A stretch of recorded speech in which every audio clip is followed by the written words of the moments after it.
चलिए हम स्टार्ट करते हैं। आज 9th क्लास का पेपर है ये, इसको आज सोल्व करते हैं। ये जो आपका पेपर है ये 2022 और 23 में हुआ है, मतलब गवर्नमेंट स्कूल का पेपर है 9th क्लास का। इसको ज़रा ध्यान से देखते हैं। मिड टर्म एग्जामिनेशन 2022 और 23, class 9th, subject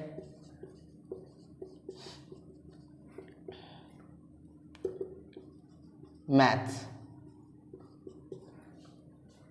code number 041। चलिए ये पूरा 80 मार्क्स का पेपर है, ठीक है। मैं आपको क्वेश्चन बताता हूँ, स्टार्ट करता हूँ। पहला है एमसीक्यू क्वेश्चन है, क्वेश्चन नंबर 1। यहाँ से सुनिएगा। Which of the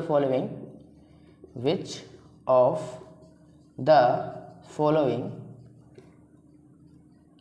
linear equation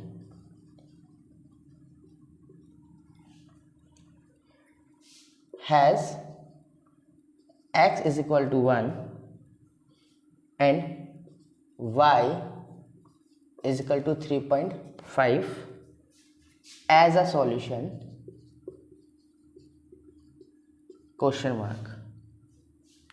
ए लिखा हुआ है x plus Y is equal to 7, B लिखा है x minus 2y is equal to 8, C लिखा है 2y माइनस एक्स बराबर 6 एंड डी लिखा है y minus x is equal to 3। तो आइए इस क्वेश्चन को सोल्व करते हैं। कैसे सोल्व होगा ये क्वेश्चन, ध्यान से देखेंगे इस क्वेश्चन को हम। तो क्वेश्चन ये है कि x और y जो है उनकी वैल्यूज आपके सामने लिखी हुई है। x का वैल्यू 1 है, y का वैल्यू 3.5 है। तो आपको बताना कि इनमें से कौन सी वो इक्वेशन है जिसका ये सॉल्यूशन है। तो हम इसके लिए क्या करेंगे, हम सेटिस्फाई कराएंगे इक्वेशंस को कि ये इक्वेशन इसके साथ होगी या नहीं। तो पहले इक्वेशन को अगर हम देखें, फर्स्ट वाले इक्वेशन को जिसका नाम है x plus Y is equal to 7, एक बार देखो 1 डाला, एक बार 3.5 डाला, क्या ये 7 के बराबर आ रहा? नहीं आ रहा। तो डज नॉट इक्वल टू 7, क्योंकि 1 और 3.5 को ऐड करेंगे तो आएगा 4.5। तो ये इसका सॉल्यूशन नहीं है, तो ये करेक्ट आंसर इसका नहीं है। अच्छा, अगर हम दूसरे को चेक करते हैं तो x का वैल्यू यहाँ 1 है और y का वैल्यू 3.5 है। 8 आना चाहिए। 1 2 को अगर 3.5 से मल्टीप्लाई करेंगे तो यहाँ मल्टीप्लाई कर सकते हैं अलग से। तो 2 5 जा 10 और यहाँ पे आ जाएगा 1 2 जा 6 और ये आएगा 7। तो 7 में से यानी 1 में से 7 गया, माइनस करना है 1 में से 7, यानी कि 7 घटाना है तो आंसर आएगा माइनस का 6, जबकि आना क्या चाहिए था हमारा बेटा? 8 आना चाहिए था, ठीक है, जो कि नहीं आया। तो ये भी इसका आंसर नहीं है। आते हैं सी ऑप्शन पे, मतलब थर्ड वाले ऑप्शन पे आते हैं। तो इसको देखते हैं हम। 2y minus x is equal to 6 दिया हुआ है, जहाँ पर y का वैल्यू 3.5 है, तो हम y का वैल्यू 3.5 डालेंगे यहाँ पे, और x का वैल्यू हमारे पास यहाँ पर 1 है, हम यहाँ पे x का वैल्यू 1 रखेंगे। अगर हम इसको सोल्व आउट करेंगे 3.5 को 2 से मल्टीप्लाई करेंगे तो 7 आएगा और माइनस का 1 आएगा। हमें चाहिए 6, क्या 6 आ रहा है? हाँ, ये आ रहा है, यानी कि सी इसका सेटिस्फाई आंसर होगा। तो क्वेश्चन 1 का जो आंसर था वो सी था, ठीक है। जिस बच्चे ने सी आंसर लगाया होगा उसको पूरे के पूरे नंबर यहाँ पर मिल जाएंगे। आइए नेक्स्ट क्वेश्चन पे आते हैं सर इसके।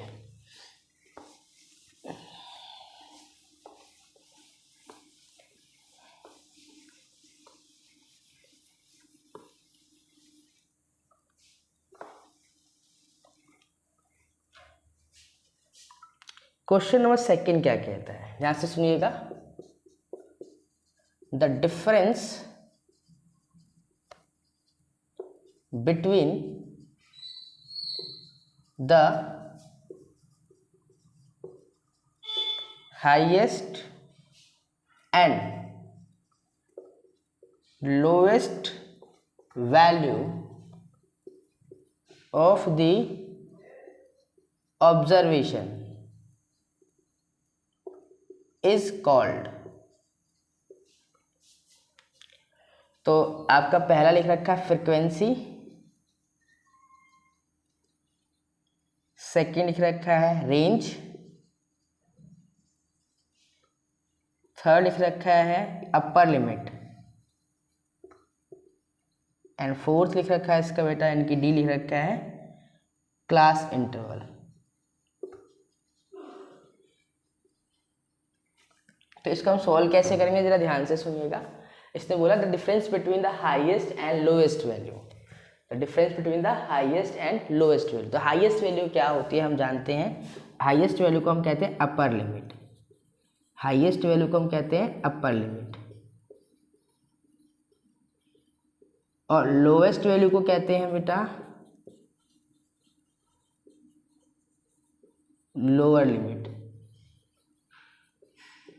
और इन दोनों के डिफरेंस को हम बेटा बोलते हैं रेंज। तो रेंज इक्वल टू क्या होता है, upper limit minus lower limit. तो 20 का करेक्ट आंसर होगा, जिसने बी आंसर लगाया होगा उसको उसके पूरे मार्क्स मिल गए होंगे। ठीक है, आइए अगले क्वेश्चन पर चलते हैं।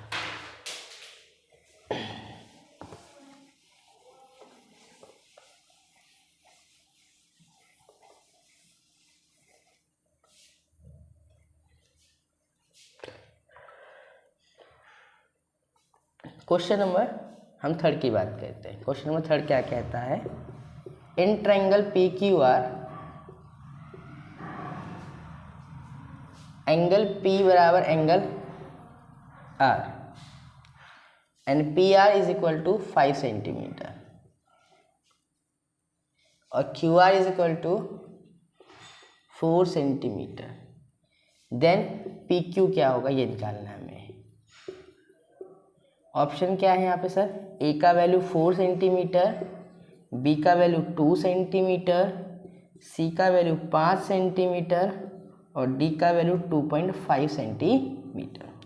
तो सबसे पहले हम एक ट्रायंगल बनाएंगे तब इस क्वेश्चन को सॉल्व करेंगे। तो ट्रायंगल पी क्यू आर बना लेते हैं। ये हम मान लिया हमने एक ट्रायंगल था जिसमें ये पी था, ये क्यू था, ये आर था।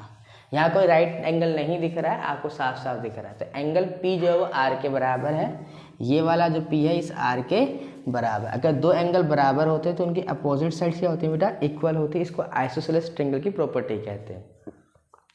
जब दो एंगल्स आपस में बराबर होते हैं तो इनके एंगल के सामने जो अपोजिट साइड्स होती हैं वो इक्वल होती हैं। अब उसने मुझे दे रखा है पी आर का वैल्यू दे रखा है, कितना है सर 5 सेंटीमीटर, और क्यू आर का वैल्यू दे रखा है 4 सेंटीमीटर। और मुझसे पूछा पी क्यू का वैल्यू। तो अभी थोड़ी देर पहले बताया था मैंने, दोनों अपोजिट साइड्स क्या होंगी, इक्वल, यानी कि पी क्यू बराबर क्या होगा सर, क्यू आर होगा। और क्यू आर का वैल्यू कितना है 4 है, तो पी क्यू की वैल्यू भी क्या होगी सर 4 होगी। तो A is the correct answer. बहुत आसान क्वेश्चन था, बहुत ही आसान क्वेश्चन में से एक था। समझ में आ गया होगा ये क्वेश्चन। आगे चलते हैं हम अगले क्वेश्चन की तरफ। Question number 4।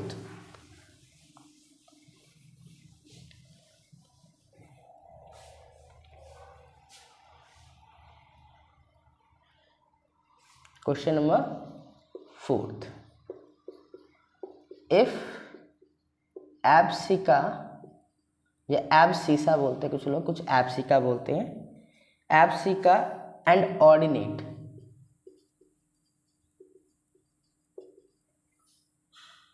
Of a point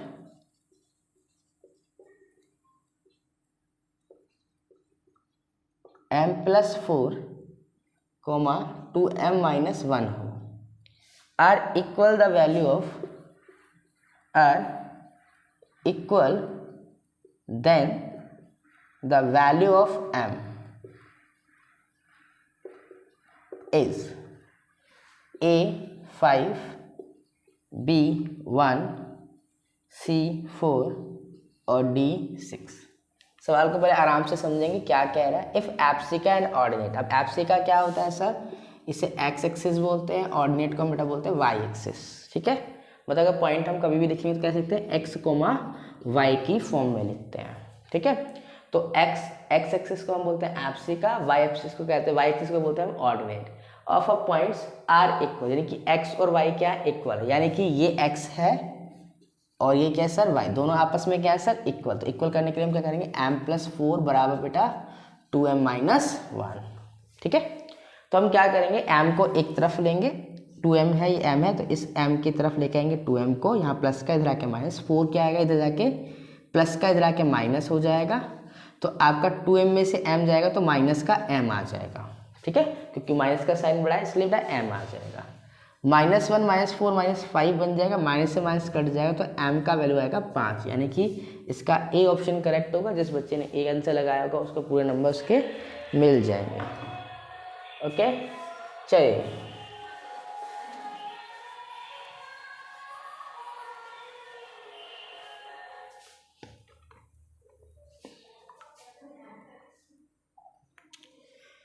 question number 5, in the figure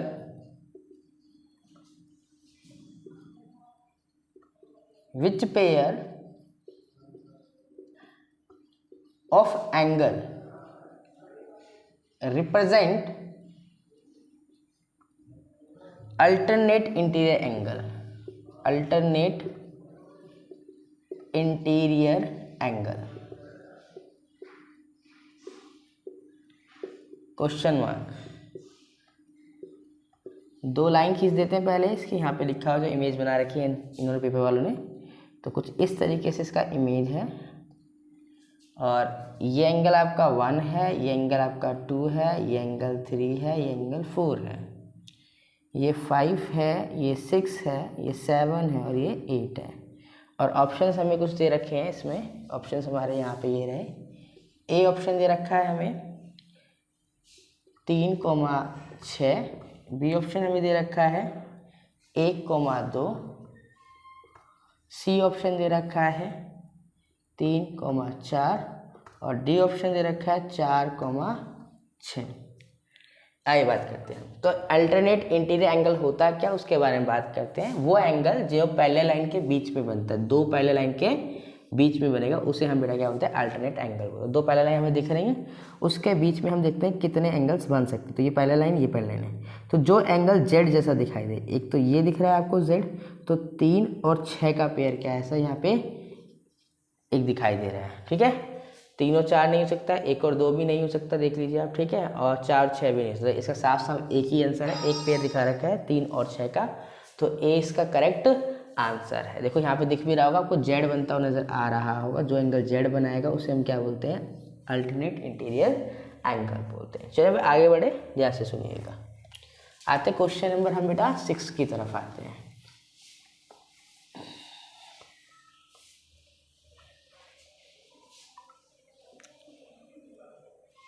question number 6 क्या कहता है उसको ध्यान देते हैं।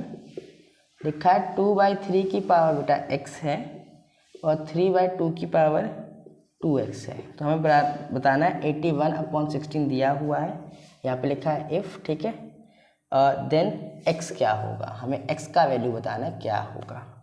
तो ऑप्शन दिया हुआ हमें a 2 दिया हुआ है, b हमें 3 दिया हुआ है, c हमें 4 दिया हुआ है और d हमें बेटा 1 दिया हुआ है। तो हम कैसे इसको सॉल्व करेंगे, ध्यान से सुनिएगा। सर इसको सोल्व करने का सबसे सिंपलेस्ट तरीका ये होता है कि हम 2/3x है इसको वैसा का वैसा ही रखते हैं सर, या फिर हम 3/2 भी लिख सकते हैं, इसको कोई दिक्कत नहीं। ठीक है, अब देखो ध्यान से कैसे करेंगे इसको सॉल्व, इसको देखिए। ओके, तो हम क्या करेंगे, इस क्वेश्चन को करते वक्त हम सबसे पहले ध्यान देंगे कि ये चीज़ हम इसके जैसा बना दें या फिर ये चीज़ इसके जैसा बना दें। तो हम क्या करेंगे, 3 को ऊपर भेजेंगे, 2 को नीचे भेजेंगे। जब 3 को ऊपर भेजेंगे, 2 को नीचे भेजेंगे, तो एक प्रॉपर्टी लगती है बेटा a - 1 inverse which is equal to 1/a। ठीक है, तो मतलब ये जो प्रॉपर्टी लगने के बाद क्या होगा, जैसे अगर मान के चलो मैं 2/3 का इनवर्स लिखता, अगर मैं 2/3 यहाँ लिख रहा हूँ, ठीक है, तो 1/2/3 लिखता है इसको ऐसे करके, राइट है ना, इसका माइनस करके। तो इस 3 को मैं ऊपर भेजता और 2 को मैं फिर बेटा नीचे लेके आता। ठीक है, तो इसकी जगह क्या हमें लिखना पड़ेगा, जहाँ पर 1 है वहाँ पर मुझे x लिखना पड़ेगा माइनस का, साफ साफ। ठीक है, ध्यान से सुनिएगा। अब 3/2 हो गया, 2x हो गया और 81 और बेटा 16 हो गया। तो हमें कुछ प्रॉपर्टीज़ मालूम है कि अगर a की पावर m हो और b की पावर a की पावर m हो और a की पावर सर n हो, मल्टीप्लाई में हो, तो बेटा पावर्स क्या हो जाती है, एड्स हो जाती हैं।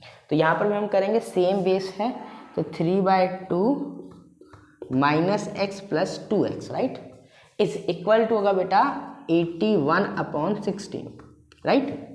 तो इसको सोल्व करते हैं, तो 2x में से x जाएगा तो बेटा कितना बचेगा, x बचेगा।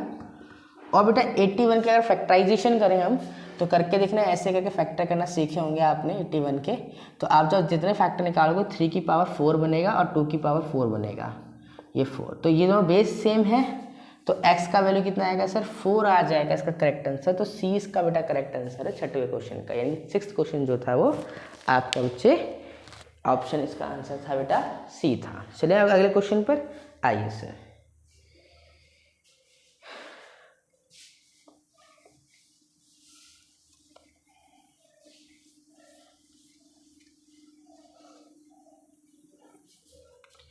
क्वेश्चन नंबर 7वें की बात करते हैं, ध्यान दीजिएगा।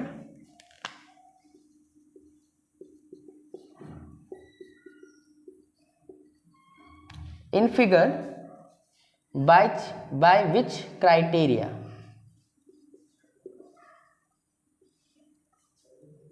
triangle OAC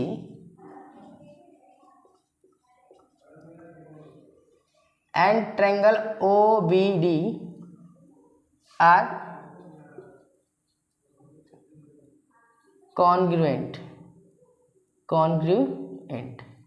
question mark. ठीक है, तो आपको ट्रायंगल बना के दिखा दिया है, यहाँ पर इमेज दिया हुआ है, कुछ इस प्रकार से इमेज दिया हुआ है डमरू की तरह। ठीक है, ये ए है, ये ओ है, ये सी है, और ये आपका कुछ इस तरीके से दिखाई दे रहा है, डी और बी। ठीक है, अच्छा इसका ऑप्शंस क्या है बेटा, ए या फिर SAS होगा, बी या फिर ASA, सी AAS होगा, डी SSS होगा। ठीक है, अब ध्यान दीजिएगा इस चीज़ पर। ठीक है, तो कैसे इसको सोल्व आउट करेंगे उसको ध्यान देते हैं हम। ठीक है, जैसे अगर मैं बात करूं तो यहाँ पर जो OA है ट्रायंगल, अगर मैं OAC में देखूं तो triangle OAC and triangle OBD। ठीक है, तो हमें क्या क्या दिखाई दे रहा है, एक तो OA बराबर दिखाई दे रहा है सर, OA बराबर दिखाई दे रहा है आपका OB के, राइट। दूसरा हमें साफ साफ दिखाई दे रहा है जो OC है वो किसके बराबर है, OD के। गिवन है, सारा चीज़ दिया हुआ है, और AOC जो दिख रहा है एंगल वो बराबर दिखाई दे रहा है आपको बच्चे DOB के। ठीक है, तो इस हिसाब से हम ये कह सकते हैं बेटा कि ट्रायंगल जो है वो SAS से क्या हुआ, प्रूव हुआ है, क्योंकि बीच में इसके दो इक्वल लाइंस के बीच में क्या बन रहे हैं, एंगल्स बन रहे हैं, तो SAS इसका करेक्ट आंसर है, 7वें का A आंसर है। ठीक है, तो 7वां A आंसर है। तो आज के लिए हमारी क्लास इतनी ही होगी, इतना पेपर आज सोल्व करा दिया है। इसके बाद अगला जो हमारी क्लास आएगी उसके अंदर आधे क्वेश्चन फिर से सोल्व कराए जाएंगे। ठीक है, और ये पूरा पेपर सोल्व कराया जाएगा। उसके अंदर जिन बच्चों को ज़्यादा ज़रूरत है इन पेपरों को सोल्व करने की, या जिन बच्चों को आने वाले समय में इन पेपरों की ज़रूरत पड़ेगी, तो उनके सॉल्यूशन आपको यहाँ पर प्रोवाइड करा दिए जाएंगे। थैंक यू, आज के लिए नमस्कार।